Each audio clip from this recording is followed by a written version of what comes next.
दुनिया में आपको अलग अलग तरह के लोग, अलग अलग तरह के किस्से कहानियाँ सुनने को मिल जाएंगे। आज मैं आपको एक ऐसी कहानी सुनाने जा रहा हूँ जो आपको थोड़ी सी गुदगुदाएगी, लेकिन ज़्यादा आपको परेशान भी करेगी। मैं बात कर रहा हूँ उत्तर प्रदेश के ज़िला अलीगढ़ की। यहाँ MBBS की एक छात्रा है जिसने राष्ट्रपति को पत्र लिखा है कि उसे न्याय दे दीजिए या फिर उसको इच्छा मृत्यु दे दीजिए। एक मामला और है उत्तर प्रदेश का ज़िला अमरोहा। वहाँ की एक महिला ने राष्ट्रपति को पत्र लिखा है कि उसकी ज़िंदगी बख्श दीजिए, उसको फांसी ना चढ़ाएं। वह अपने बेटे की बेहतर से बेहतर परवरिश करना चाहती है, उसको एक अच्छे से अच्छे मुकाम पर पहुंचाना चाहती है। 2 माँ हैं, दोनों ही माँ अपने बच्चों के लिए राष्ट्रपति से गुहार लगा रही हैं। देखते हैं कि उसकी गुहार कितने काम आएगी। हम बात कर रहे हैं आज अलीगढ़ ज़िले के एक लड़की की, जो लड़की MBBS की छात्रा है। कई साल पुरानी बात है, बात करीब सन 2017 की है।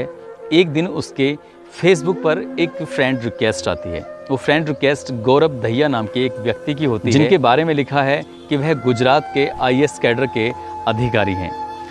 लड़की ने उनसे बातचीत करनी शुरू कर दी और बात मैसेंजर पर अक्सर हो जाया करती थी। जब भी दोनों खाली होते थे, तन्हाई में होते थे, तो एक दूसरे से बातें करने लगते थे। बातें दोस्ती में बदलने लगी, एक दूसरे की पर्सनल बातें भी शेयर होने लगी, एक दूसरे का सुख दुख भी बंटने लगा।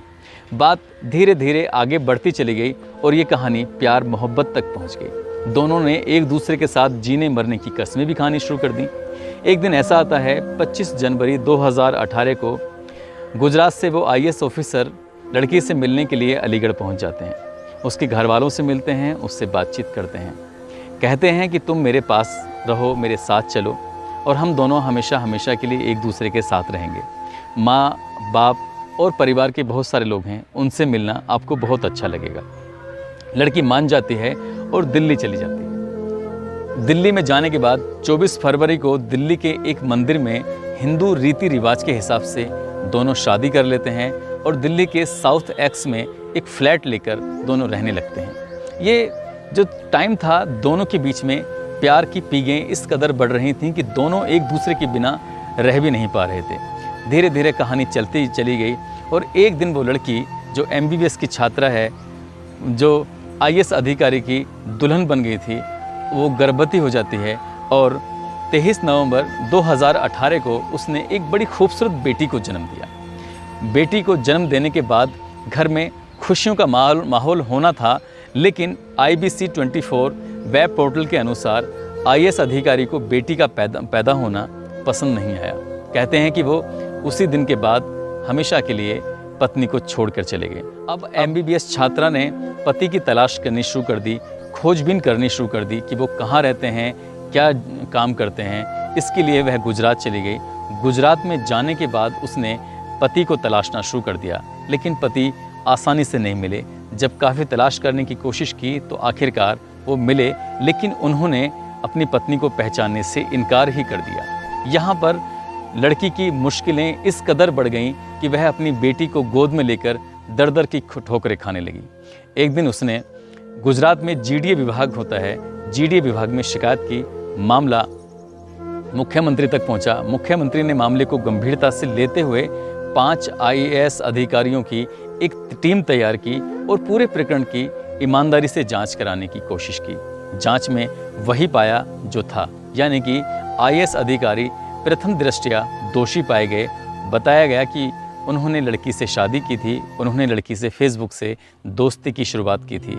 ये सब देखते हुए मुख्यमंत्री ने उनको सस्पेंड। इस कहानी में एक बड़ा ट्विस्ट तब आता है जब IAS अधिकारी की पहली पत्नी भी सामने आ जाती है, यानी कि MBBS जो छात्रा थी उसके अलावा भी IAS अधिकारी की एक पत्नी थी। लेकिन पहली पत्नी का दूसरी पत्नी से कोई तकरार नहीं होता। तकरार होता है पहली पत्नी का तो अपने पति से होता है, यानी कि IAS ऑफिसर से होता है।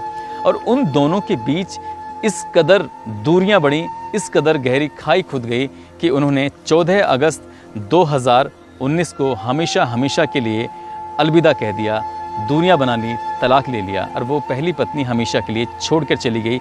लेकिन MBBS छात्रा ने पीछा नहीं छोड़ा। उसने अपने हक की आवाज़ उठाई और अधिकारियों के दफ्तरों में दर दर की ठोकरें खाने लगी। वो कहती है कि मुझे न्याय चाहिए, इस बेटी को बाप का नाम चाहिए। लेकिन बात धीरे धीरे बीतती चली गई। सन 2019 भी गुजरा, 2020 भी गुजरा, लेकिन आईएएस अधिकारी ने इसमें उसको जो एक हक था वो नहीं दिया। कहते हैं कि आईएएस इंडिया की सबसे बड़ी पोस्ट होती है, सबसे बड़ा पद होता है, इसलिए कहीं ना कहीं उसको न्याय की उम्मीद नहीं थी। लेकिन भारत का जो संविधान है वो चाहे कितना ही बड़ा ऑफिसर हो, चाहे कितने बड़ा मंत्री हो, कानून जो बना है वो सबके लिए समान बना है। अब लड़की ने राष्ट्रपति के यहाँ पर गुहार लगाई है, एक पत्र लिखा है कि इस लड़की का, जो उसकी बेटी है, उसका डीएनए टेस्ट करा लीजिए। इससे ये मालूम हो जाएगा कि ये बेटी आईएएस ऑफिसर की ही है, गौरव दहिया की है या किसी अन्य की है। इस मामले की आप सीबीआई जांच करवा लीजिए। इससे बिल्कुल दूध का दूध, पानी का पानी हो जाएगा। यदि इतने पर भी आप न्याय नहीं दिलवा सकते राष्ट्रपति जी, तो मुझे इच्छा मृत्यु दे दीजिए, मैं फिर जीना नहीं चाहती। अब देखने वाली बात यह है कि राष्ट्रपति जी उसको इच्छा मृत्यु देते हैं या न्याय देते हैं, यह भविष्य के गर्भ में छिपा है। लेकिन एक माँ अपनी बेटी के अधिकारों के लिए कई साल से दर दर भटक रही है। अब उसको न्याय मिलेगा या नहीं मिलेगा, इसके बारे में हम ज़्यादा कुछ नहीं कह सकते।